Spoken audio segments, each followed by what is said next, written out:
Ladies and gentlemen, I am very excited and very happy today. It's been a little while, sorry for the delay. Basically, stuff came up, but we've got the studio for a few more times before we say goodbye to it. But enough about that. You want to know why I'm very happy today? I'm very happy. Guess why I'm happy, John? Why are you happy, George? I'm happy because George Machin, ex-media man, has arrived in the building. Film producer, welcome. Yeah, thank you. Nice to meet you all. How are you doing today, George? Fantastic.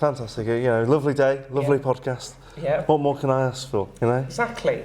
What have you been up to recently? Well, right now I'm not up to a lot. I'm working on 2 different scripts. That's something that's hopefully in the works. It's like, and I'm just enjoying the break because I've been at university for a year, and that was quite a lot. I mean, I directed my first ever film, and that was very stressful. Like very, very stressful. I found it so stressful afterwards. I had to tell you, I just was. I know this sounds mental, but I was like ill for a week afterwards because I just couldn't handle it. But it's a film that hopefully we're going to get a re-edit of, and then we're going to be able to show it off in like short film like festivals and things. Because we worked on a film about witchcraft, where we interviewed 3 different people about it. And you know, it was quite good, I think. Well, the footage we got was quite interesting, and I think it was really cool because we met loads of people. We learnt loads of things for it. I mean, honestly, documentaries. Before I went there, I thought, oh, it's just fucking shite, isn't it? I can swear, can I? Yeah. Okay. Yeah. I just thought it was shite. You know, it's just.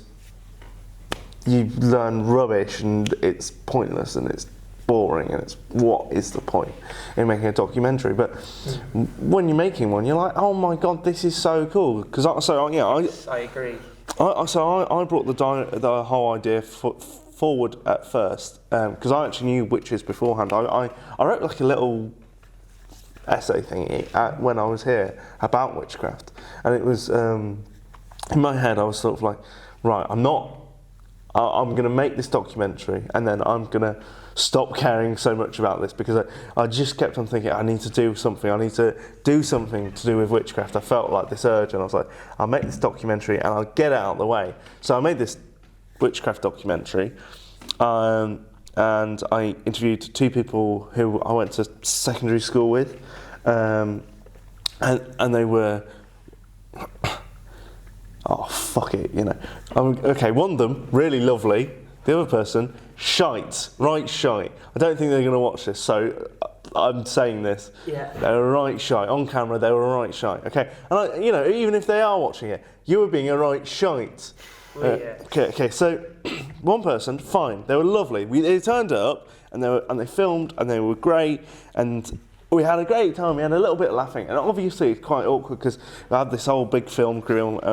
We had 5 people on the set, and we were all being quite serious, and we were just like setting up cameras and things. And sometimes it can be kind of a bit intense for someone else, the interviewee, to be like, never been on camera before, and now they're getting like lights shone in their face and stuff. And, like you are today. Yeah, but I'm like a little bit more used to it. Do you know what I mean? Like I've done it before, and I'm used to the camera. Whereas some people they're not, and so I was watching this the other day, and it was this Lineker College, why you should come on the course and what to expect on open day. I won't say her name, but there was one of the people there, you could tell that she could see the camera. She's like, the college is a good, he's like, oh, what the hell's this? You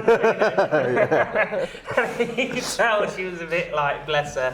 But she did a good job in the end. Very concise, but you could tell she's like, what the like an AK-47's being pointed at her head. You know what I mean? So you could tell there's the teleprompter there, like the president, It's really good to see, Miss John, but... R.I.P. R.I.P. John. Right, so... George, Yeah. I want to go to the beginning. Okay, we're going to go to the beginning. We're going to go to the beginning. Hop in the time machine. And ask you, so you've come to Lincoln College, you've seen the building. Yeah. For the first time. What made you choose this course? What inspired you to choose creative media production and development at Lincoln College? So, it's all about my GCSEs. So that's right, isn't it? Yeah. I've never been good at school. I'm never good at exams. I've never been good. I mean, even when I was doing, learning to drive, I was shit at the theory, fantastic at the practical. Practical took me once, and I got it. But yeah, I was never very good. So I did my GCSEs, and I got 3 GCSEs. I only got 3. I got computer science, music, and maths, and that was really cool. But my school was like, you need to have like 6s in everything to get A levels. Gosh, yeah. And I was like, fuck shite and balls, I can't do this. Yeah. And I remember on GCSE day just crying, going, I can't do it. This is like the end of, like, I thought to myself that this is the end of like almost my childhood. Like, I have to do something, like actually think about my future now, because like school was so much like just messing about and being a tit. And I was like, oh no, I'm gonna have to like stop being a tit. Well, I was wrong. I know, and so I went to Lincoln College, and I went to like an open day and asked about this. I was like, can I be on the level 3 course? I'll try my hardest. I'll be on the level 3. I'll work my hardest. And I got told. Rachel was like, yeah. Yeah. So, and then my A levels, they did turn around eventually and like, actually we can have you on the course. But I was like, no, I've cried about it. I've gotten over it. I'm moving on to Lincoln College. And honestly, that's the best choice I could have ever had, because if I didn't go, I don't think I would be in university right now. And I don't think I would have actually progressed in any sense. I mean, Lincoln College, it's mental. Yeah. Our course is mental. We have mad tutors and mad people get attracted to it. But it's perfect. Yeah. Because it's just, I think it's exactly what I needed in that time of my life, 16, I've been like, in pretty like, I don't know, around like, very academic people and people who weren't really into film and stuff for so long. And so it's good to see people who were interested in film and were on your wavelength. Exactly. Absolutely. That's outstanding. Speaking of projects, then you had a question about it. It looks like I'm being really antisocial. I'm not. Do not worry. But I have got some questions for you, and I thought, well, do you know what? I'd like to ask them for you today. Go on, so John. I hope you don't mind me asking you a few. No, I'm so offended. The idea of a question on a podcast. Sorry, George. Do you want me to kick him out? Do you want me to kick him out? Right. So the first question I have for you: were there any particular projects at Lincoln College that you were especially proud of? Well, one like that always comes to mind is this. It was the first one I made, which was this thing called Sandman, and it was special because it went through so much issues. It's one of these projects where we had like the title of it for so long, but the story of it kept on changing, and the actual original idea like had 3 different goes of it. But when we actually went around to filming it, it was quite fun, and I was like, yeah, this filming stuff is for me, and I made a great friend on the filming of it. I made friends with a guy called Sam and a guy called Billy, and I continued to make loads of films throughout the rest of the course with them. It was really good.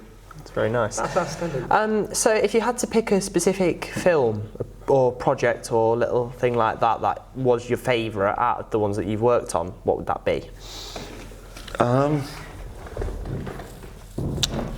I do think it would. It'd either be that, or it would be maybe there was a project that was called Tippy 2, and it was called TIP-B2 because it was the interesting, the boring, and the useful. And the very first special, I made a special first, and then I was like, oh, I want to make this as a series. And TIP-B2, it was one of these like special projects of mine, and I made it, and I loved it. It's great fun. I went out onto the streets, asked people questions, humiliated myself by looking like a daft twat, and then, would... No, I mean, we all look like that every now and again, so... Yeah, and like go and do different, make music videos and do different like commentary segments and all sorts. You know your time at Lincoln College? Yeah, I do. I think I do. Yeah. I think I remember it. How was it making friends then? Because like you made a few friends, and you was, by many people's accounts, definitely the charismatic one. Right. People held you to high esteem. So like, how did it feel being like, I suppose, a role model for people in the media sector? I didn't know I was a role model. Bloody hell. I love talking to people, and I think it was great because I knew a lot of people. This is first time I met a lot of people who were interested in me, and I was interested in them and stuff.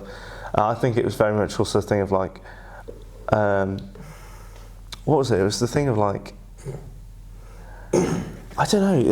Lincoln College was just a great place to socialise, I think, and I think I was also quite. I think a lot of people can be quite self-conscious and stuff, but I've always been quite. I think I've been quite self-aware, which is I know I can be kind of annoying to some people, but also equally I don't care. If people find me irritating, that's fine. They can fuck off, But I'm gonna just sort of. I'm just going to continue being me, continuing doing what I want to do and enjoying what I want to do, But no, I feel this is the thing. I socialised with so many people. I think it was also the thing of like college extended out. I didn't just hang out with people on the media course. I hanged out with people on the like music course and stuff, and I knew some people in the performing arts course and stuff. Very creative places, aren't they? Like, yeah. How did that shape your creative voice and your creative vision then with Lincoln College? Like, how did that mould who you are today and what you create with your creative decisions? So, I think genuinely, so Daisy and Billy are two people I work with the most, or talk to and hang out with the most, and they probably are the two people who shape me creatively the most, because Daisy's mad, and she's mad, and that's the sort of thing I've sort of gone, I should like, oh, I love that silliness and things, and maybe things should be just silly, and also John, right, who I've been friends, not this John. What have you done now, John? What haven't I done? John Pom, who I've been friends with when he was on the music course, and he inspired me with his stage presence. He says he just always goes, oh, I'm just working on it. Oh, I'm just, More stage presence than you, would you say? Yes, 100%. Really? Well, I've not been on stage a ton. He's got fucking tons of it, and he's really out there and really bizarre, but he doesn't really care, and he sort of just does what he does. Yes. Which is really cool to see, and same with like, so and he makes things cheaply, but like, I think it's a lot of thing of just being like happy with what you can do right now and trying to just make what can happen. Because this is the thing. Like I don't know. I just think a lot of things that I thought was not going to happen has happened, and I know it's a lot of small things, right? But like I don't know. I used to like. I've always loved music, and I always go like maybe when it'd be like a drill or something, and be like, oh my god, it's the drill. And then I go there, and my best friend is recording his album there, and I'm recording and making all the behind the scenes footage for it. And I'm like, holy shit, this is so cool. Or like even like for example, the other week when he was performing, you know, at the, what's it called? Engine Shed. The Engine Shed. Yeah. Engine Shed, and he was performing, and I was like, holy shit, this is so cool. I get to be behind the stage with him and stuff. I even got on stage at the end, and we all did a bit of a dance together, and it was quite fun. See, you do have stage presence. But no, it's great, and he's obviously, and then Billy's really helped it, you know, because he's so into this horror stuff, and he's probably like the closest comedic closest to me, like comedy style, because he's so into his dark stuff, he's so into edgy, but he's not offensive. That's the thing. He's not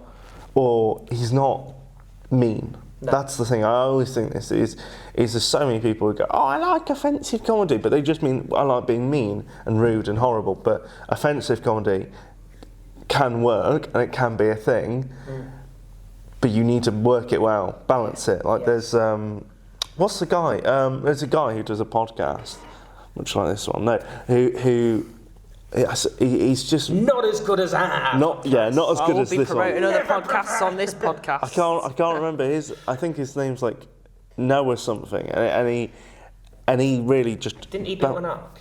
No, different Noah. Right. But he does like this podcast. I'm probably getting the name wrong, but he always has this thing of being able to balance being offensive, but not actually being rude. Like if you looked at his jokes and looked at his stuff, you could go, well, this is a bit edgy, but it's who's it hurting? It's not hurting anyone. No, it's not hurting anyone, is it? And comedy is something that is meant to be kind of like an ease, isn't it? You know, if you'd rather laugh than cry, wouldn't you? Yeah. You know, and I suppose it gets people together. Some people, I think, take comedy literally, and sometimes I suppose jokes can be poorly timed. No, you can make a joke about anything, but you need to make it nuanced and well. Yes. You know, literally. It can't be any old, like, you know, joke that Auntie Sue would say, you know, 4 walls, can it? You know, like, with a can of Stella in her hand, you know. Well, like, this is the thing, like, if you think that you can't joke about,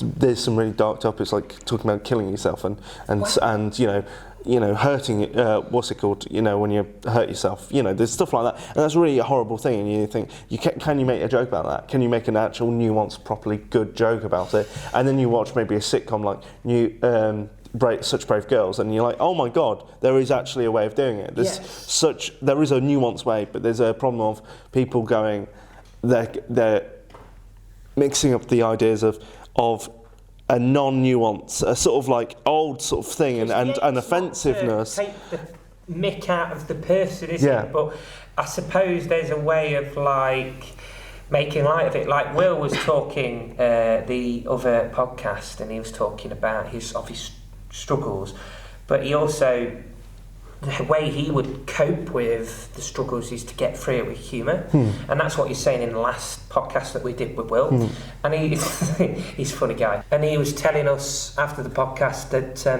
that's what he uses to cope with his coping mechanism. I think the day you stop laughing about things is the day, I suppose, you lose touch with humour, and humour is a good way of getting through things. But I do agree that I suppose there is some bits of humour that can be taken out of context or used to bully someone, which is when it goes over the line. It's a very selective thing, I suppose, comedy as well. Some people are not going to find everything you say funny. I think that's fine, and I think that's a good thing. Yeah. I think, honestly, I think there's 2 problems, which is, I think audiences need to be more aware and just be like, this isn't for me. Yeah. And be fine with that. Yeah. There's loads of shows out there, it's not for me. I mean, I'm not a huge fan of Love Island, but you know, that's not built for me. I don't like musicals. I hate musicals. Do you hate musicals? Yes, because like when they're acting on stage, you're so engrossed. Are they going to kiss? Are they going to kiss? Oh! Yeah. Let's sing about nothing and appeal to the children. It's like, I thought was about to see a proper make-out scene here, or just a proper like badass like Need for Speed scene, and instead we're getting Goofy and Mickey Mouse coming out on crack, dancing around the stage, and it's like, what is this? Yeah. Yeah. What is this? What is this? This is not what I signed up for. I understand what you mean. Okay. Oh yeah, I see that now. Now you get it, don't you? Yeah, Mood change. yeah. Some. I suppose there's a way of doing it, because sometimes it'll be quiet and it'll be like a proper good scene, and then it's just destroyed by dancing elephants coming on, and it's like. Which musicals have you seen? I'd like to know what you've been. Have you seen Little Shop of Horrors? Yes, a little bit. Oh, I love that one. That one's. I've seen 6. I've not seen that one. I've seen 6, yeah. I like Little... That's a good one though, because they don't make any they're not like, oh, this is going to be serious acting and then we're going to destroy the mood by stupid musicals. This is a musical. And I'm not a big fan of musicals, but I have to say I did like 6. I thought it was funny and edgy and a great representation of Henry VIII and historical culture, but in a funny, in a good way. And I liked it, you know. But most musicals I hate. Yeah. If I'm honest with you. That's okay. Because I feel like I'm having an LSD trip. I've had LSD. I've never had LSD. Right. No. Yeah. But I've seen theatres and musicals say, whoa, I'm halfway there. I've butched Bon-Jovi, sorry mum, it's my favourite band, and I've butched the song. You've butched it, you destroyed it. I destroyed the song, I'm sorry. Someone's not going to be in a very happy mood when you get home. You embarrassed me, I raised you to be Bon-Jovi lover, and you fucked his best song up. She's going to beat me with a stick. Oh. For clarity, I would like to say that George's mum, Tanya, is a very wonderful woman. She's a lovely person. I didn't know her name. No, she wouldn't beat George. Cheers for telling everyone my mum's name. Just needed the No, clarification. she's honestly Tanya. I'll give you my number. No, man. All Does right. your mum watch the podcast? Hey? Does your mum watch these? She watches all of them. Does And she? She says that John's a bit of a pain in the arse. That's what she said. Oh, thank you. No, she didn't. Thank you. She didn't. She said you love me, John. Tanya, honestly. Thanks, I appreciate Anyway, it. John, what's your question you was going to ask? Yes. George, If you just bear with me a moment, I do apologise, I'm not being antisocial. I mean, I can... I'll ask you a question now. Go on. Do you have any animals? Ah, yes. At the moment, because we have someone staying around, we have a dog as well, but we have 7 cats and a dog at the moment. 7 cats? 7 cats. 7 cats, yes. Bloody hell. Yes. What? Why do you have so many? Do you have some, like, in case someone comes over and you're like, gotta use them as, like, weaponry? What? 7 Yes. cats? Do you remember all their names? Yes, okay. So Fucking Nora, how do you've got you? Merlin, Tiger, Misty, Flower, Pop, Flower, sorry, Freak, Flower. and Jack. Sorry, were you just looking around the kitchen? You're Flower now. I'm pretty sure Jack was Yes. the only normal name I heard on there. Jack, yes. It's a good job It's that named no- after someone I used to know called Jack. I still know him actually. What am I saying? It's called after you, Jack Danby. It's not as big as you, right? But you know, it's a black cat, and it's a lovely, agile, athletic cat. it's a good- Carries the Jack name well. It's a good job you don't have anyone with cat allergies around.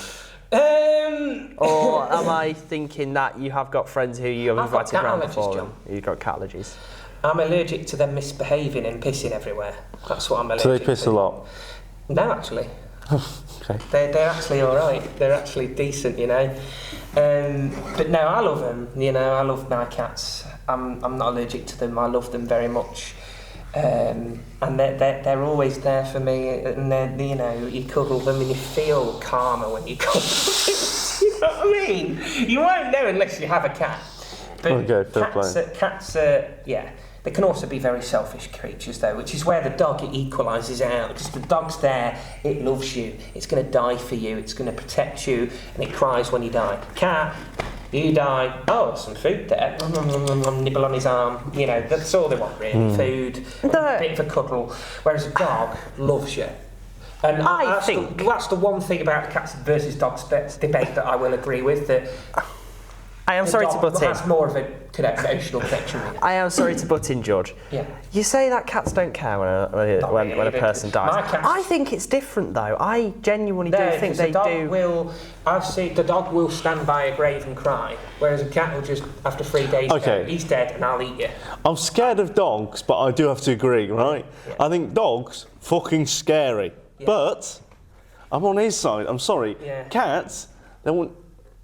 What What do they want? What do they want? What do they want? I don't get cats, right? Cats are lovely. They're beautiful. They're great. I'm sure they're great pets as well because you know they can just do their own thing. But what do they want from me? Do they want a stroke? They don't. Well, I try to stroke them. They go, I never want a stroke. you know. And then you know you give you food and then you just go, oh, I don't give a fuck about the food. What do you want? Do you know what annoys me about? I'm telling them about Pop now. Oh. Pop Pop. Pop. Sorry, Pop did you Pop. name one after your granddad? No. What is the inspiration for this? Panda Pop, that does sweets or something. Ask my mum, she's an 80s Victorian girl. Anyway, she was telling me, she says, not she was telling me, the cat's like, I want meat, right? And like Michael Jackson, and she's like asking for meat. So I'm like, okay, Pop, I'm going to give you some meat. Put some chicken down. I've just given you some food. She doesn't like it. Put the fish down. She loves the fish. But it's the indecisiveness for me that annoys me about cats. But I do like cats. I'd say, you know, when someone says to me, they say, are you a cat or dog person? I'm a both person. You're a both person. I'm a both person, but I can half acknowledge... cat, half dog. Half cat, half dog. But I can acknowledge their both sides' flaws. That's just my idea. That's a very balanced view of it, George, I think. Yeah. Very balanced. That's good. Have you got any cats, John? I have, yes. I've got, I think, one. Yeah. I don't know. I don't really see it that often. All the cats we have either die or they just bugger off. What? Sorry, you've just got a load of dead and fucked off cats. They're just like, oh, fuck For this. context, they're all, the ones that are dead are buried in the ground. Or I they've hope gone so. missing. Okay. They've gone I missing. should But- hope they're buried not where? Somewhere else. well, there was one cat we had a few years ago that died and we buried it in the garden. So, That's fair enough. yeah. We have a few cats buried in our garden. Well, I would No, imagine... my great-granddads, unfortunately, Tigger 1, 2 and 3 died. And He named the cats the same... No, my nana did. My nana Your nana named the cats all My the nana same. named all the cats Tigger 1, Tigger 2, Have you heard Tigger of that? 3, and we buried them in the garden. But the first Tigger was a vicious cat. Well, you just give them different names. Nana just likes tabbies and calling them Tigger. Once this Tigger pops its club, oh, I've got another Tigger coming through. Oh, look, it's Tigger 5. It's Tigger! He's still alive! No, it's a different tabby. No! It's the same fucking tabby! That's what she's like. Frothing at the mouth. Frothing at the mouth, yeah. Oh. It's just like, yeah. I'm like just thinking to myself, okay, Tigger. It's Tigger. It's Tigger. It's definitely Tigger. Do you not have Tigger. other names for them? Do you not like give them other names in the back of your mind and just say, you won't say that they've got different Oh yeah, names? he's a knobhead. No, I'm joking. I love Tigger, really. He's a good cat. Yeah, we have different names in our household, as you can tell. As I can tell. We have a variety. Jack, civilised name. Pop, what the hell is that? Misty, sounds like the ashtray. That's what you describe your piss when you have an STI. Yeah, Misty, yeah. Or if you have a piss in the cold air and it's dark and your mate's pulled over in a lay-by because... No, George. Because No. you got drunk at the football Huddersfield and you're away. coming back home. Not going to and name the sober names. mate's driving and you're like, I need a piss, and then the Misty And piss. then That's- one thing leads to another and you end up You shagging in the lie- lay-by. lay-by, yeah. Right, okay. And this is... Because that's why the lay-by was invented. Well, I know that. But some people just want to piss. Honestly, bizarre that. Never understand it. Back to actually asking you The questions. Some sensible. Yeah, I don't want to be boring, don't get me wrong. No. What's the next question? So yeah, you're at Leeds University now, aren't you? Leeds Beckett. Maybe not after this podcast, like... The first half of the year Yeah. was fucking depressing. I mean, if you've ever been to Leeds, it's it's a raging shithole. And I mean that with the kind. I love the city, honestly. What do you love about it? I don't know. I shouldn't like it, right? When I went there, right, the first half I was like, oh my God, I love it here. Yeah. But I was like, when I think about it, I shouldn't like it here. Right, there's a guy in here, in Leeds, who's known what's his name is? Oh fuck! He's Scabby Sam, right? There's a guy called Scabby Sam who's like known because he's got like massive scabby legs and he goes up to people all the time asking, and he's like really weird, like a really weird guy. He goes up to you and then he asks for money. And I was like, when I first saw him, I was like, yeah, here's the phone. And he was like, no, 20 quid. And I was like, no. And he was like, yes. I was like, no. And I start walking home and he starts following me. So, you know, be careful with... I'm not going to Leeds. Scabby Sam's a bit weird. The amount of rats and dead rats I've seen is mental, honestly. Yeah. I don't believe my kebab shop works with real meat. I think it only works with rat meat, you know. Because outside, it's the only area in Leeds outside my kebab shop where there's just no rats at all. Everywhere else you go, a fuck ton of rats, and it's annoying. I hate it. But, and I remember my flatmates are... the rats, because they're dead. Well, yeah. Well, I have three flatmates, and the three flatmates, one of them's called Mystery Man, because he's a mystery. Never talk to them, and then the other two are only there 3 days a week. So I have basically a whole flat to myself, which has got pros and cons. For the first half of the year, it's a comp because I have no friends, and I can't make friends because, like, the people I'm living with don't talk to me, and then that's but occasional normal behaviour. Apparently, not a lot of people get along. Sometimes you do have that lucky dawn there, apparently, where they do get along and drink loads of sambucas and you know. Well, you know that's what floor 3 is in my building. You know. Floor 3. Yeah, they're mental. They have like parties all the time. Really? They're great. Do you ever attend some of those parties? What? Or do you not know them? I go to a couple of them. They're decent. Yeah. That's good. But no. It was a bit difficult, and I remember I watched the movie 28 Days Later, and I looked outside of the street, and I was like, no, I'm just living in it, aren't I? I'm living in a zombie apocalypse. I remember my first day in Leeds. I went out first morning in Leeds. I went out, I got really fucking pissed, really drunk, came back. And an early Leeds was the most I've ever drank. I you know, insane amount. I came back and I slept it off.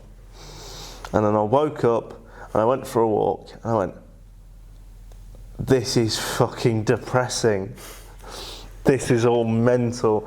Because it was a giant foggy day, extremely hungover, and I was like, oh God. But it got better. I mean, how did it get better? What stuff have you done? What has uni taught you? What stuff have you done at university? Well, I'll tell you. I'll say what I've done in a second. But how it got better was I went to the park basically, and I met people who were into music, and that's it really.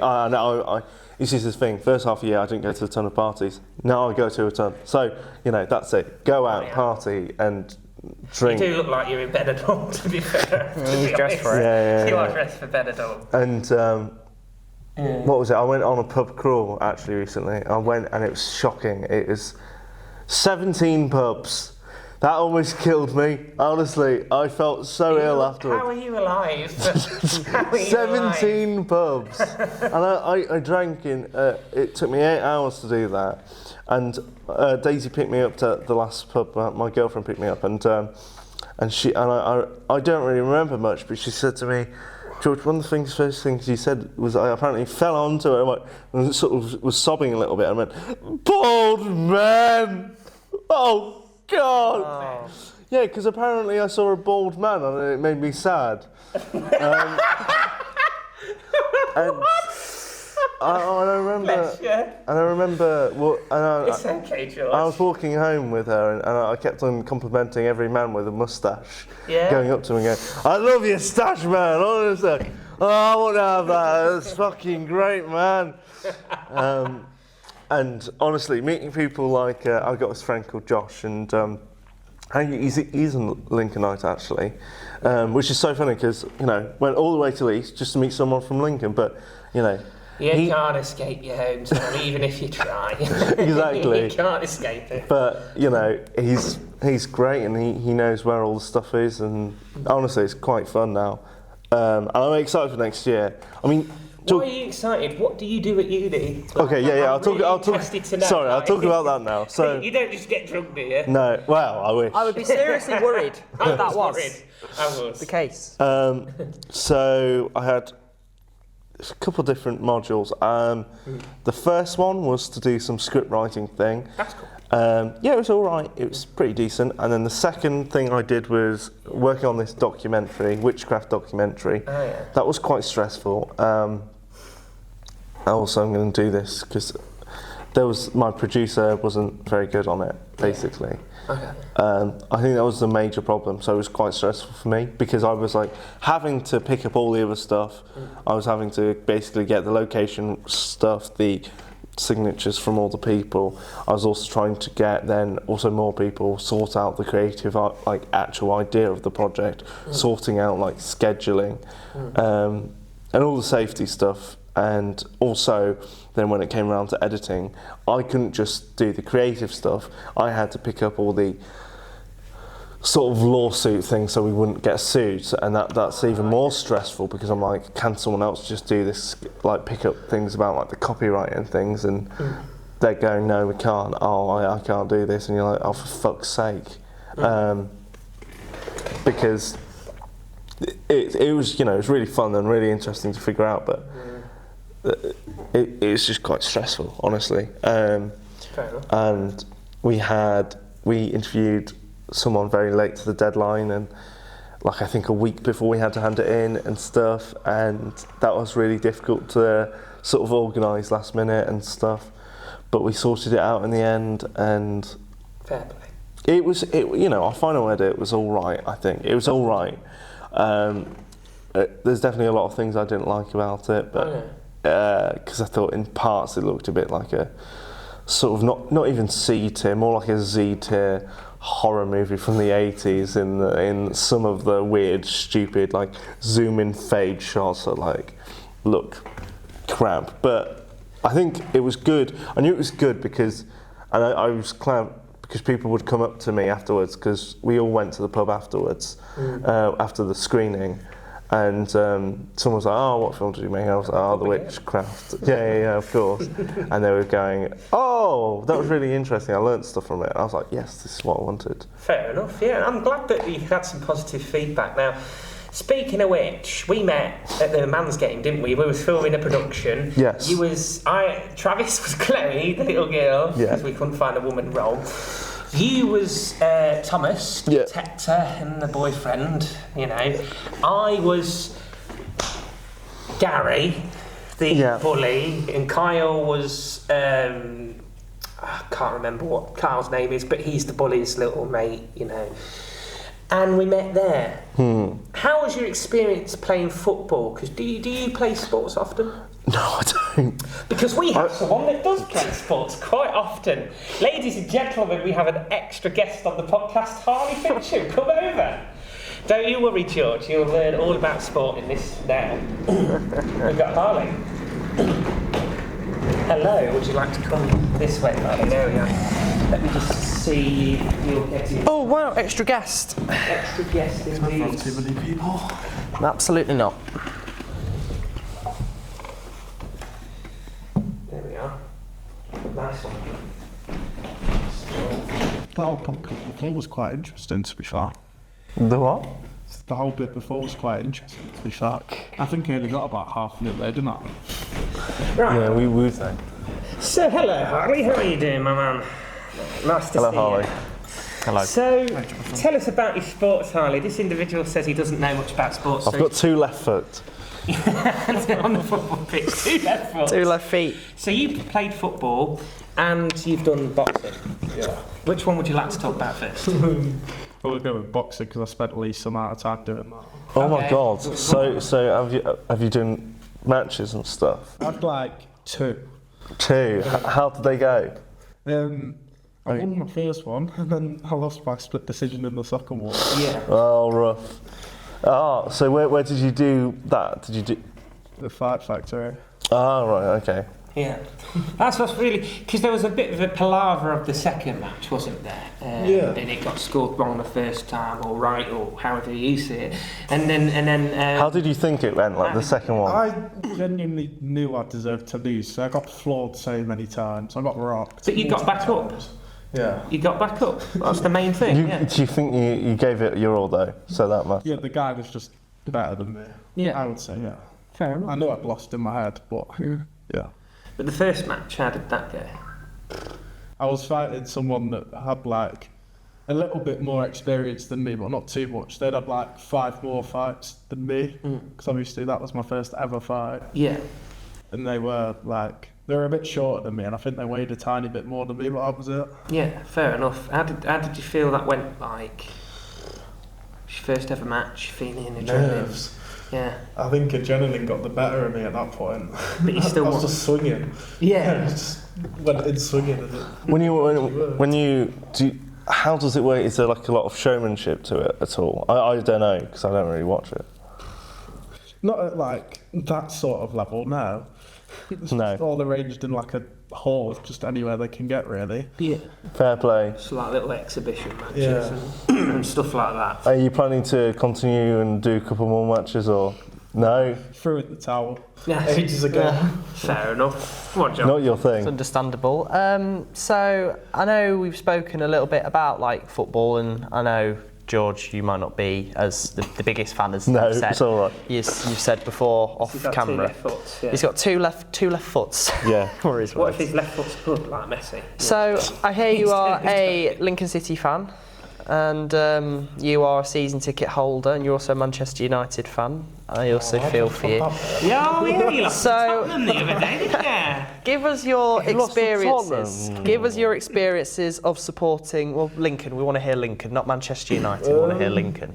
I actually spoke to you the other day about my first game, didn't I? 'Cause you Yeah. asked me. Yeah, man. I can't even remember the year, but it was when we played Southport at home and we won 4-1 and Johnny Marr scored all 4. So sorry, can I County just bring season. this up?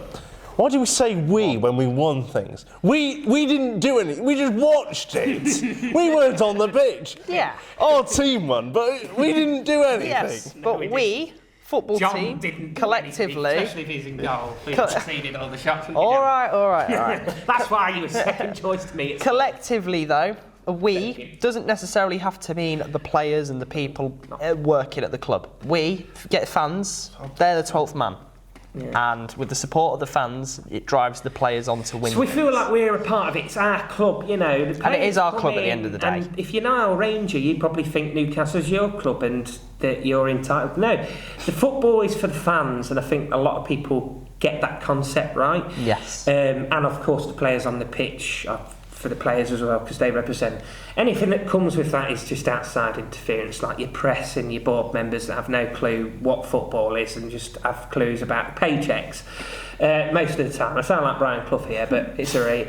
And then you have your manager that knows everything about football to a certain extent, unless you're John Carver of Newcastle or, you know, a few Lincoln managers in the past, which I will not name. Then you know about as much football as a postage stamp, you know. But a lot of managers know a lot about football, and hence why they're there to drive the team on. The objective of football, George, is, you know, that big goal on the pitch. You meant to try and aim it for that. The goalkeeper can use his hands and save it, but us players... Oh, crap. No. Because Lincoln, every time I get to Lincoln, they never get it in there. I thought Lincoln's... Lincoln sometimes, I think, get confused what sport they're playing. Yeah. That's what I think they get confused with, you know, what sport they're playing. Whereas Harley doesn't. Harley's played for Lineker College, haven't you? And you played. Unfortunately, yeah. How did that go? Because you was the class of last year. Don't know how I didn't even turn up to most of the games. Fair enough. Right. The only ones I went to. More focus on the box. The only ones I went to were the Skegness one, Yeah. which I didn't even play anyway, and then the final game at St George's Park, which we didn't. We got to the semis and no, we got to the final. Didn't we, Second John? place. Yeah, you got silver. Yeah. And actually, They've got gold this year now. you don't mind me blowing the trumpet here for the team because I was part of the coaching staff. And George, obviously, you were a big part of the documentary. I don't know if it's been brought up on the podcast yet. They won gold medal. They won the gold medal. And at I St have George's to say, this year. Every other team never had a documentary maker around. As soon as the documentary maker comes around, Wait, they win gold medal. So Did you make a documentary on it? I think, yes, I did. That was my FMP. Oh my I have to God. say, I believe that the credit should go to me. I did it all. Is it on YouTube? It will be. Oh, wicked. Well, if I have to talk to Alice a bit first, but it should be if she gives me the go ahead. Okay, But well we will then, get like, the video. pop it in the description. I'll pop it in the description once it's come. So look at the description. If it's there, then it's past my premiere and I've been allowed to upload it. If it's not there, you can only hear stories of how great that documentary was. In all seriousness, congratulations to the players and everybody that did very, very well. Ditto. And I don't want this podcast to turn into, oh yeah, the team year after was better than your team, Harley. A bit sour. But you got a silver medal. Have you still got it? Probably somewhere at home, yeah. It sounds like Peter Crouch with his Champions League silver medal. He binned it, I think, or something. Probably because I could have changed the outcome, to be fair. I had such a good chance in the last game. It's all right. And again, We all you make tried. mistakes. You tried. You gave your best shot, and that's all you can. And you got Yeah. silver, further than most teams this college has ever had. You're the second greatest team that this college has ever produced. But that's not a bad But you know, thing. yeah. And you know, maybe you could argue and say that the manager should have played you more. Do you know what I mean? Maybe that's why. Exactly. Maybe that's why is the question. Have you got any more questions about this, John? Because I believe that to go to St George's must have been amazing, wasn't it? You know. Oh my days. The minibuses are horrible. They are. The journey there and the journey home was the worst bit. Yeah. Just to even get there was like surreal. Fair enough, man. How good are facilities? Do you like facilities there? Well, we played inside on the AstroTurf. The big bit, yeah. Because there's the indoor facility and the outdoor, and you got the indoor, didn't you? Yeah. Yeah, then the worst part was also like finding our changing room because there was so many corridors. Getting paid in the arms. Yeah, sounds like Skegness a little bit. There's so many corridors there. It's annoying, isn't it? You know, when you have such a massive stadium, such a massive facility like St George's Park, you know, it's crazy. You must have got lost. No, but I feel like the one thing that topped that whole Did day you ever off find a was- trophy cabinet?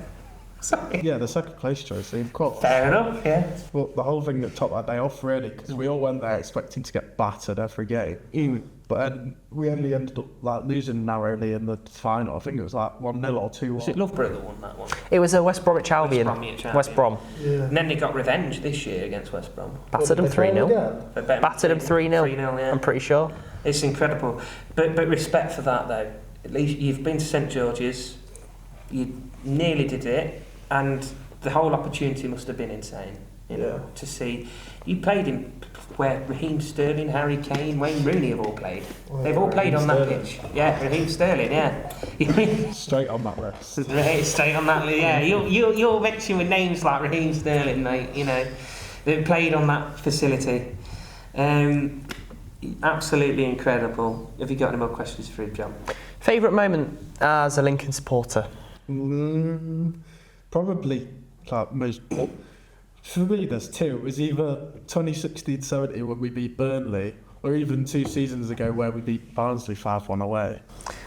I would probably say, for more historical, and probably because it was a bigger result, bigger deal at the time, probably Burnley. That whole FA Cup run was That whole FA Cup run was just magical. Unfortunately, you're not really going to get that anymore because the way it is, you know, National League club getting to the quarterfinals, first in over 100 years, it just won't happen anymore. No, I think it's the fact that replays are gone now. I say such a huge part for like non-league clubs to even get through, really. Yeah. Because a lot of them just play for replays anyway. Yeah. Thoughts on football? Good. It's good sport, honestly, and it's a good way to. It's another good reason to get pissed. No, I think it's good.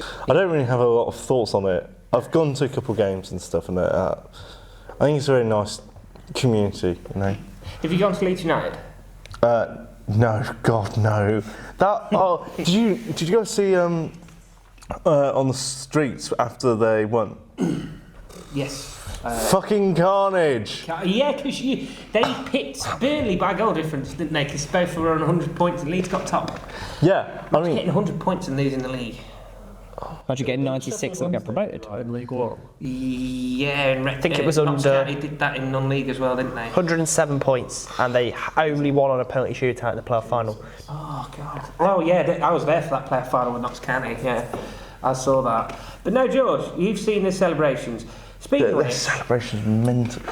I want to ask you a few more questions about your uni, because we've learned about Harley. He's, you know, an astonishing boxer, astonishing footballer. I want to learn a bit more about you now, George. So, you know, what do you prefer? Do you prefer writing scripts, working behind the camera? Do you prefer doing the post-production editing? What do you do? What is your role? Who is George Machin? Okay, so it depends how the post-production is. If it's a very small thing and I get to have like the final say on post-production, fucking love that.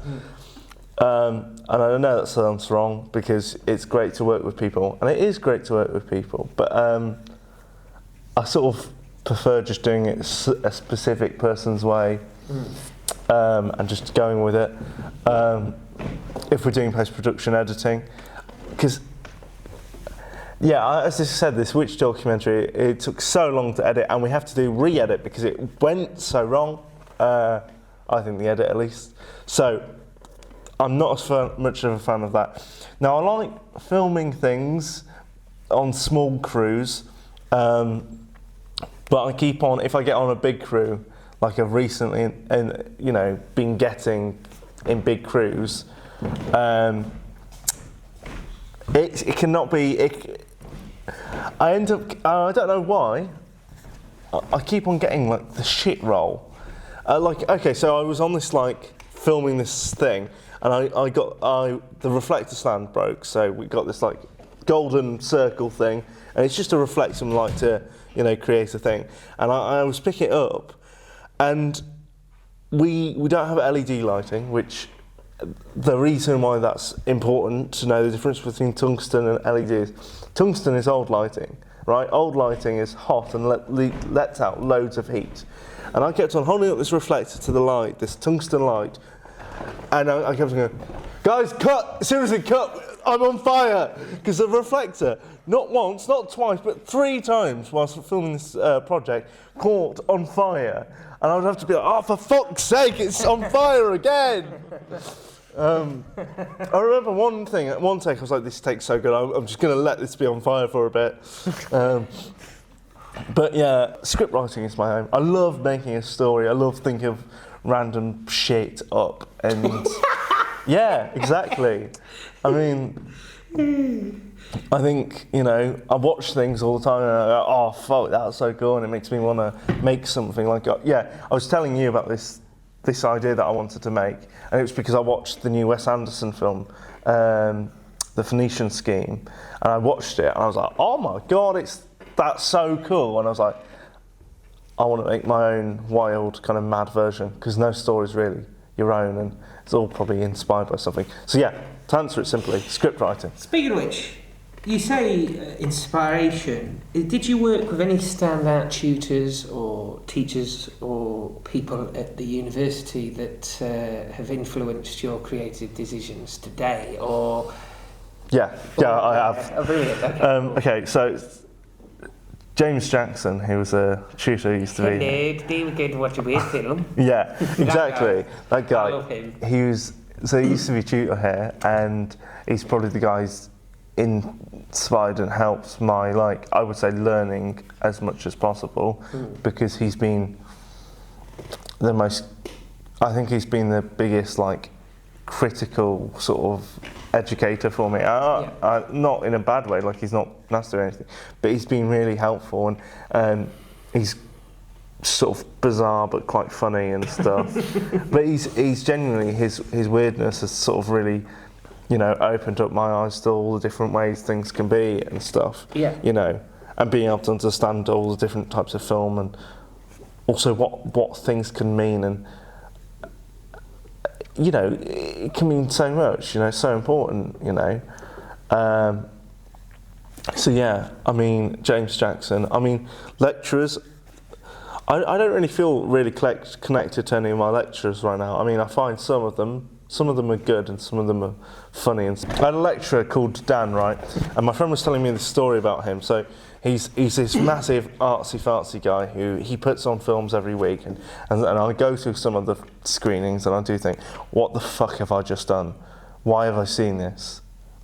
I feel, what? Like, genuinely, once he put on a film, I thought, you're just showing us straight-on porn here. You're showing us tentacle porn. It was a film about an alien that came from outer space who gives amazing sex to women. And I'm like, Dan, I'm paying like fucking 80 grand here to see what some shite old film, fuck's sake. But anyway, Dan basically, I have this mate, and he was telling me the story about Dan. And apparently once, him and his group were saying, we want to make this story about this person with dementia. And Dan says, oh yes, that's, you know, very important, you know, to balance it out correctly. Make sure you tell it correctly, because obviously dementia is a real problem, and you know, people really struggle with it, you know, quite fairly. Anyway, so next week Dan comes in and goes, all right, wait, where am I? Where am I? Completely forgetting what he said next week, the week before that. Then the week after that, he comes in a wheelchair and goes, I'm lost. Who am I? And just pretends to have dementia, and then I think he pretends that he needs. Anyway, he's a bit strange. Yeah, he is, isn't he? But he's a fantastic guy, and then oh yeah, I've got a lecturer called Stephen Gerrard who. Oh no way! Oh no! Is that why you have two left foots then? No, Stephen Gerrard. So you're meant to have that's two why right he's foots not gone for back to Stephen. Rangers then after Yeah, leaving yeah. Saudi. No, Stephen Gerrard. He's a good lovely teacher. Welsh man, and he comes in and he goes. Welsh. I thought he was Scouse. What? So he played in midfield. He played with Craig Bellamy. Craig Bellamy was in front of him, and he played midfield with Robbie Savage. Yes, definitely. That's the same guy. I was about to say. What? Ryan Giggs and Stephen Gerrard played for Wales. Yes. And he, what? Definitely. Never, All right. Anyway. Never. Can't. Anyway, different Stephen Gerrard. The Stephen Gerrard is great because he just says really random. He says some jokes in lectures like, I was having an argument with my wife recently. She said, "You look like a flamingo." So I put my foot down. And what was it? He said another thing when he was just talking about shit, and he was like, anyway, you know, you have to know certain people in certain positions to get certain places. And you're like, what the fuck does that mean, Gerrard? What are you on about? Certain people in certain positions in certain places? What are you talking about? Are you connected to someone? What is going on? He's really bizarre. But I love him. I mean, he's one of the best lecturers, I think, because he speaks so much random crap, but he's also quite interesting. And he also shows, he does this, right? All the others are quite fancy, and they go, oh, yes, you know, this is a black and white film, and it's you know, some avant-garde Russian 80s magic, and you're like, oh, what the fuck are you on about? And then he comes in and goes, Stewie Griffin, right? You think Stewie Griffin, he's actually... there's thoughts around him in the show that he might be gay. Now, what does that mean? Why is Stewie Griffin presented as a gay baby? And you're like, okay, yes, okay, Stephen, right. I never realised Stephen Gerrard was a Family Guy. He's a Family Guy lover, but yeah, it's good. Can you tell Stephen that I really loved what he did? In the film. Yeah. When I first met him, he was like, "Yeah, I've just gained some weight since I last played." Did he? Yeah. Gained some weight, changed nationality. Changed Seems. You know how it can Only be. about an hour down the road. Sounds like Patrice Evra, isn't he? Like Senegalese now. No, he he's played French. For French. No, he's he French. played for France, but he's now Senegalese. He does claim to be like from some point of Africa. He's Senegal, yeah, but he played for France. He's now on Football Manager. They changed his nationality to Senegal. Is he even in Football Manager now? Yes. Oh. Well, I didn't think he was a manager. It was something. Anyway. Someone shared. I knew Thierry Henry made as a manager, but not I want to know, George. I want to know. What do you want to know? I want you to pitch something to me, a film. So basically, you've got 30 seconds to pitch a movie idea on random. You know, you've got to pitch the location, the scenes, the objects, how you're going to fund it. Okay. You've got 30 seconds to tell me any film. You've got unlimited. So, is it meant to be a film that already exists, or am I meant to make creation? My creation. So you're going to pitch to me a film that you're going to generate right now, or maybe you've had for years in your mind. Okay. You've got all the resources to do it. Tell me what film. What would it be? Okay. All right. So, it's a film about this guy who is a time traveller, right? And he's looking for his true love in every time zone, but he can't find it, right? Because his true love is actually himself, but from a parallel universe. So he has to He loves himself. disrupt time so aggressively and has to make the time machine basically break time, create so many paradoxes that a giant hole is created, and destroying everything he loves to find his true love in the parallel universe. It will be funded quite reasonably. I mean, you know, it will be filmed in the UK and we'll just Leeds, Lincoln, anywhere really. And if we want to show a different place, if we want to, we could pretend it's in Mexico by just putting a yellow tint on it. You know, do what Breaking Bad does. What was it? You know. What else do you want to know? You know, it's going to be a great film. How are you going to get this film? How are you going to get the actors? How am I going to get? Who's starring in it? Me, of course. Star as my.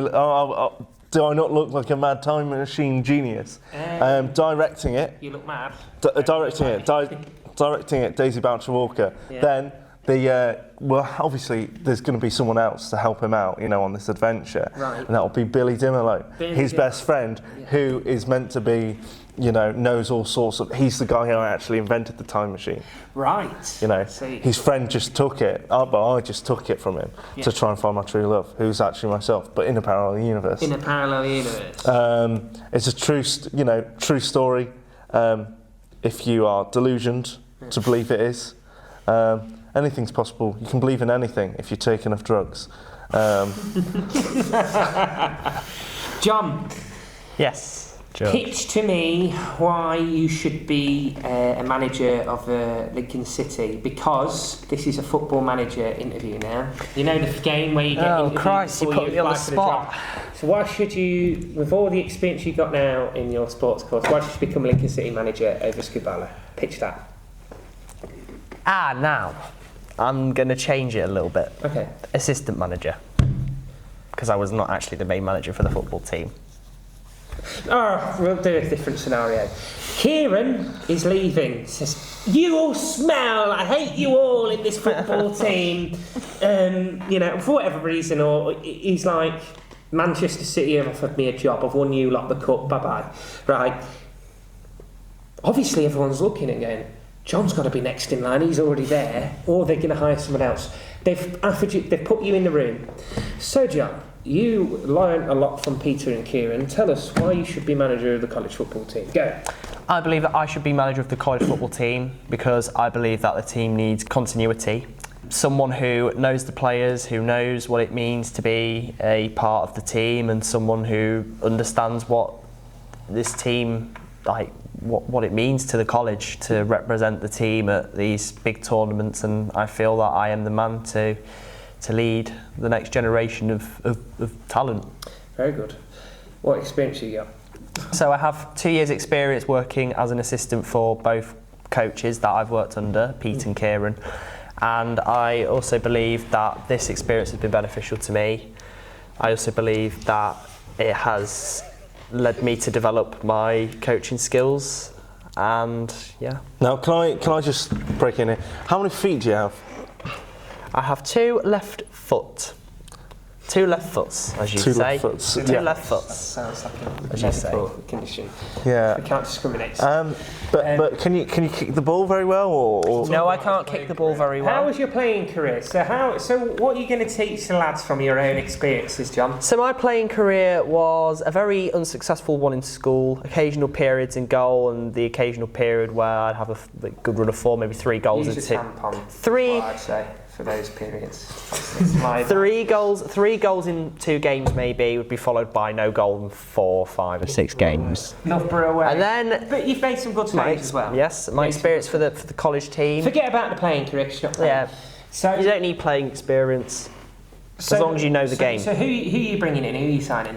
So I'm How are you signing. playing? How I'm are you- signing. Are you keeping the same play style? I'm going to keep the counter-attack? same play style, Yeah. but also I'm going to make some very ambitious big signings in the market. Who are you gonna So I am going to bring in a few players. I'm going to bring in Moses Swaby. Oh, I don't care about what they do off the pitch as long as they're committed on the pitch and they give 110% when they step out on the pitch. Yeah. Even if they're in Beckett. I want, yes, as long as they can't put bets on the college team, can they? But- I want a no nonsense. Wait, can you not? Can you not? Oh, shite! Hang on. I was going to bet 50 quid on them. Fucking hell! What's the point? Honestly. Hang on. No nonsense. Would you sign back characters. Harley Fincham is the important I've got question. the legs for it now. No. Answer that. No. Why? He ain't got the legs for it. He said it What about himself. the experience? He's not committed. I I can don't. play like 10 minutes. You might have experience, but I'm not signing somebody who's not committed. I don't want players who are committed. I didn't say I'm not why is he committed, not I said I don't have the legs. You don't have the legs. Tells me you're Yeah, not how's that committed. show that I'm not You're not committed? committed. You've said you've not got the legs. You're not willing to put in the effort to play because you're not willing to get yourself hurt. That's just me being honest with you. Yep, and you've not got the commitment, so I wouldn't sign you. Would you sign me? I'm great, honestly. Yeah, you must be if you've got 2 left foots. Yeah, I love. Would you sign me, John? Since overall, Yeah, but, yeah. Oh, brilliant! Right. Who? Okay, I'm going to give you 3 Careful, names. You're going to have to sign up one of them, right? Okay. Gary Lineker, but now. We don't have any sweepers nearby to clean the poo off the pitch. You did remember the World Cup game? Yeah. Wait, he shat on the pitch? Yeah. Yes. Everyone, Did you not know did you that? not know that? No, what? World Cup Follow 99. through on the pitch. Wait, why did he shit on the pitch? He had an upset He tummy. did have an upset tummy, yeah. Was it when he was running about? Yeah. Too much Walker's crisps. And then he sat, I think he got tackled or something. Sorry, that was a terrible joke. Yeah, too much He got like elbowed in the Too stomach much or Walker's. Yeah, then he pooed, yeah. Anyway, would you still sign him? 3 Yes. players. Come on. Hang on, he's asking me the question, George. 3 players. Right, okay, so. But they have to be, well, Gary Lineker in his 60s now. So. Okay. I mean, he's looking for a job at the minute. The BBC let him go. Yeah, But we will fucking not- mental that. We will not get into political. But this is the thing, I'm sorry. Gary Lineker, he's just going to get a job somewhere else because everyone fucking loves him. ITV. This is the thing, I don't care about football, but I like Gary Lineker. I like Gary Lineker, and I think he's got some good points. Yeah, Gary. Big up. I love Gary Lineker. BBC are absolutely blind and thick. So we want to listen to Daniel Sturridge, do we? No, I don't. I don't want to listen to I don't Daniel want to listen. Who's Daniel Sturridge? This is the thing. Gary Lineker, I like that man. Yeah. I don't really know much about him, but I like him. Yeah. Daniel Sturridge, who the fuck is he? Is this your impression of Daniel Sturridge? Yeah, that was his goal That was celebration. his Goal celebration. Just stand there, do that.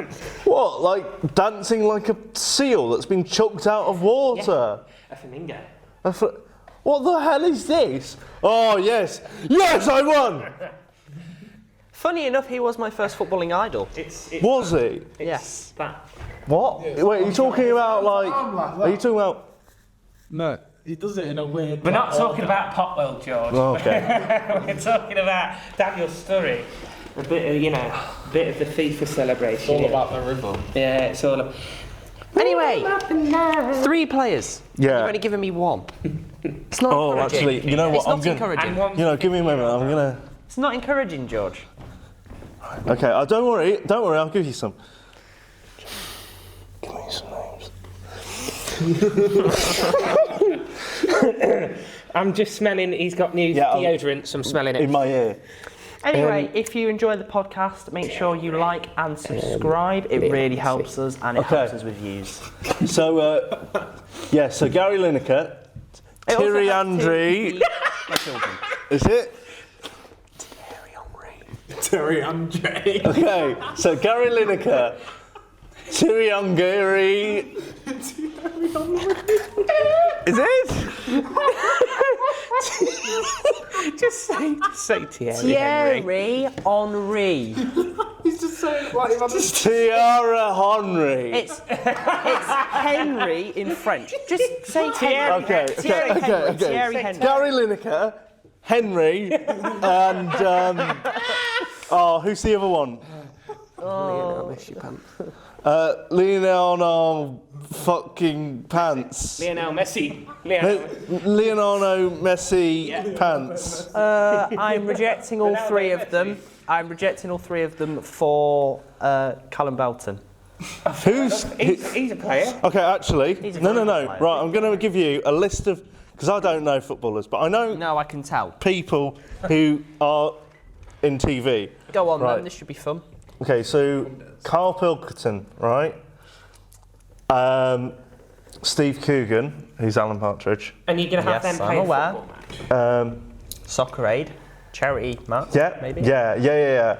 So you've got to pick one of these people, right? Gary Lineker, because I like him and he's on TV as well. Djibouti G, do you know him? I know who Djibouti G is, yeah. And, oh wait, that's 3 people, right. Which You've one named would- 4. Oh, 4. Gary Oh, Lineker, Djibouti G, Steve Coogan and Carl Pilkington. and Ricky Gervais, go on. Carl Pilkington sounds like a footballer. I mean, Yeah. he's probably got the height for it as well. He's a bit lanky. He's just moody. He's bold. but he's And bold. George would be crying at the sideline.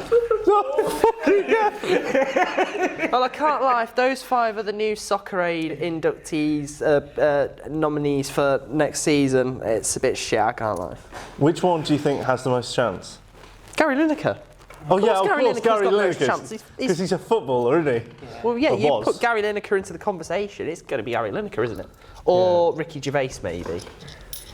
But Gary Lineker, probably. Why does he? This is a real question. Now let's not get. Why does not Gary Lineker, Ricky Gervais? Why does he convince himself that that slick back hair looks good? Honestly, do you know what I mean when he's got that? Lineker? No, Ricky Gervais. Ricky Gervais, He's got that haircut where he slicks it back with fucking a massive ton of grease. He must have go every morning. Why? Yeah, I don't know. Honestly, who thinks it's good? I don't. No. Does he have a wife?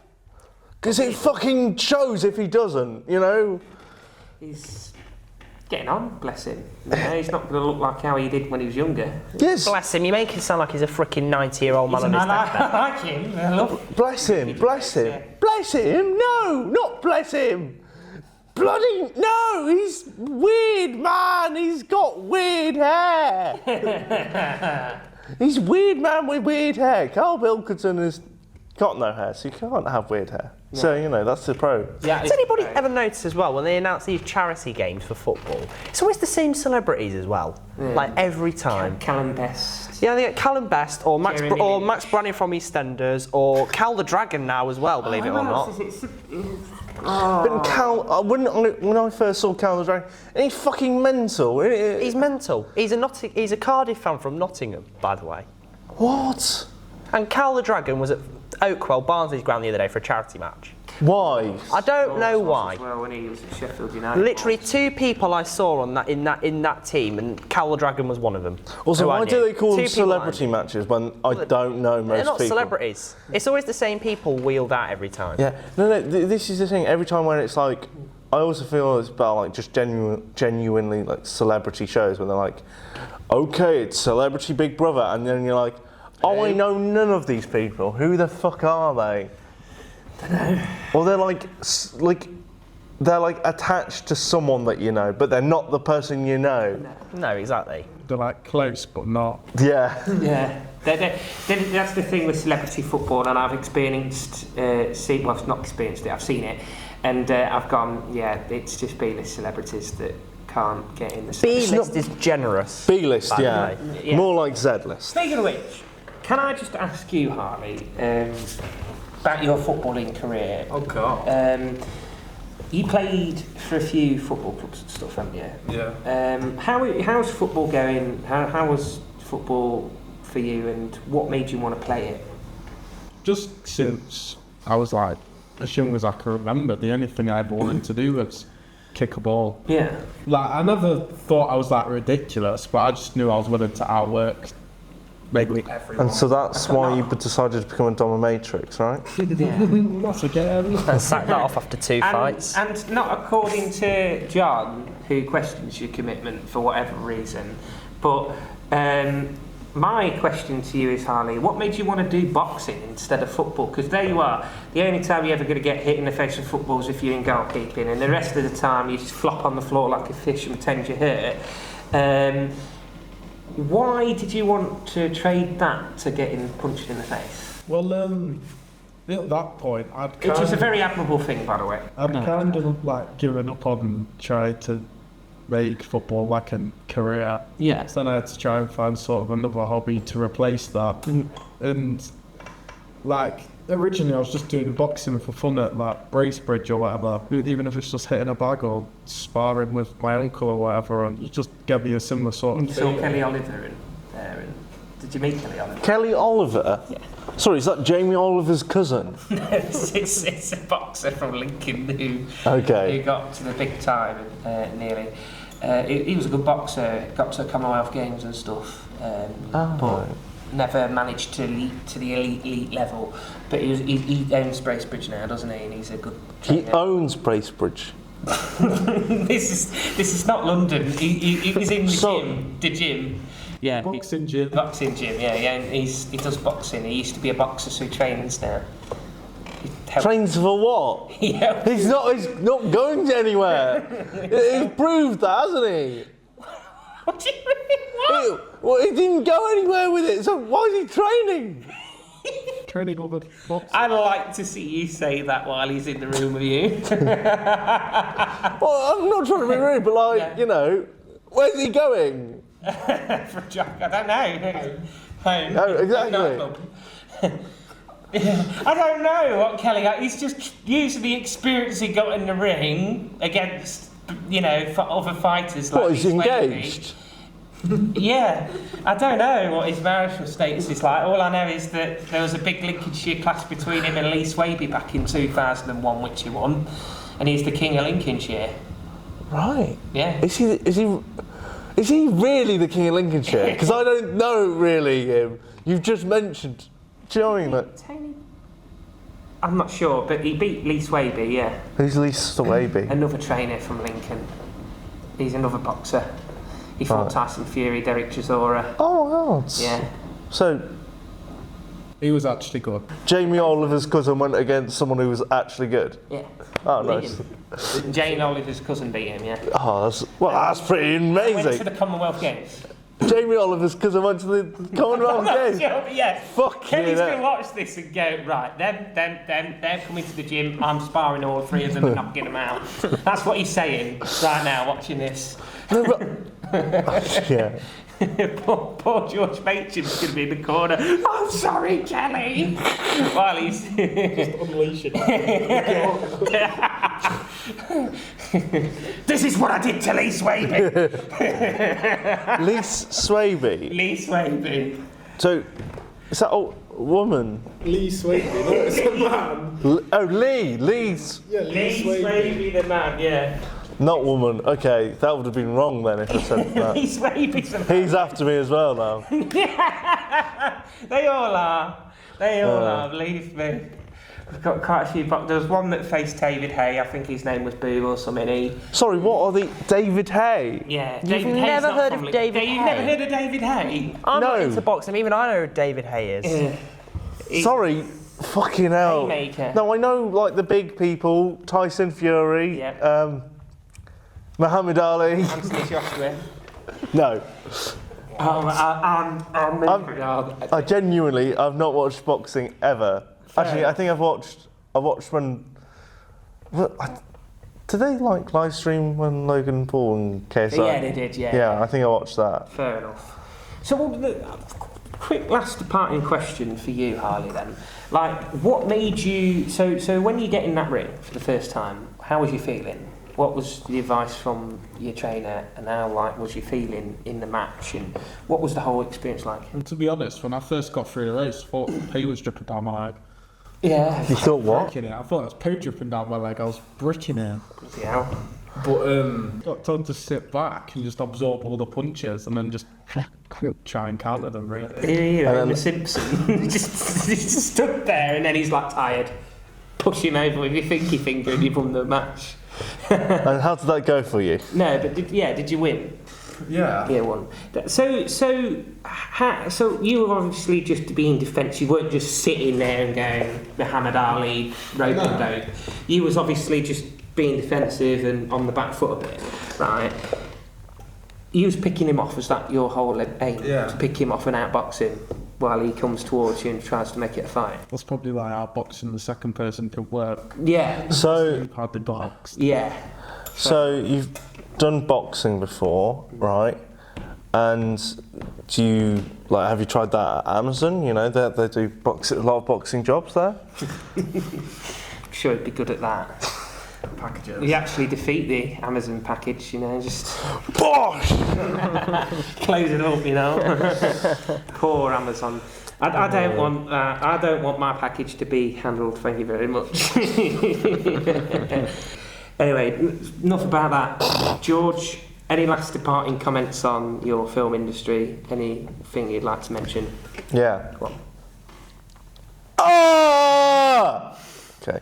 Thank you. Okay. Fair enough. Thank you very much. Thanks, man. Thank you. Nice meeting you, man. John, any Nice last to meet you too. departing Nice. comments, John? No, not that I can Don't know what. say. There we go, ladies and gentlemen. It was a very random podcast, but that was the best podcast I've ever thought I'd made. It was so funny. It was hilarious. And the one thing that happened was, we heard from George, we've heard from John, we've heard from Harley. Thank you very much for coming, George, and hopefully you don't bump into Kelly, Oliver, or Lee Swaby anytime soon. Not planning on it. Hopefully not. Thank you very much, boys. Thank you. Thank you. Thank you very much. Much appreciated.